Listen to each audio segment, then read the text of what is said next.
पुरस्कार प्राप्त शेतकऱ्याला आत्महत्या करावी लागते हे दुर्दैव। बुलडाण्यातील शेतकऱ्याच्या आत्महत्येवर शिरसाट यांची प्रतिक्रिया।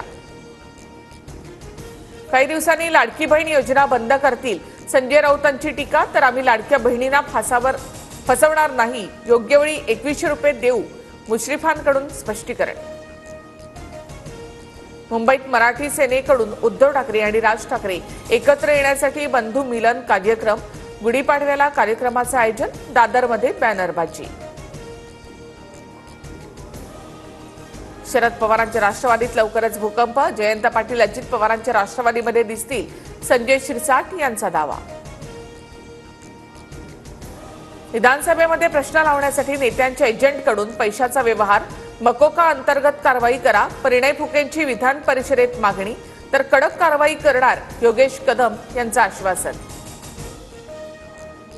विधान परिषदेसाठी राष्ट्रवादीत सिद्दीकींचं नाव आघाडीवर, पक्षातील वरिष्ठ नेत्यांची सिद्दीकींना संधी देण्याची इच्छा, मात्र काही नेत्यांचा सिद्दीकींच्या नावाला विरोध, सूत्रांची माहिती। परभणीच्या पाथरीमध्ये शिंदेंच्या शिवसेनेच्या कार्यकर्त्याला मारहाण केल्याचा आरोप, माजी आमदार बाबाजानी दुराणीसह अन्य चौघांवर गुन्हा दाखल।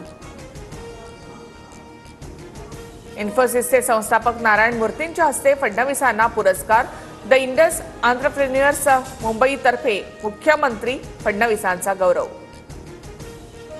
देशभरात आज होळीचा उत्साह, अमरावतीमध्ये पारंपरिक नृत्य करत होळी, तर इतरत्र रंगांची उधळण करत सकाळपासून होळी साजरी करण्यास सुरुवात।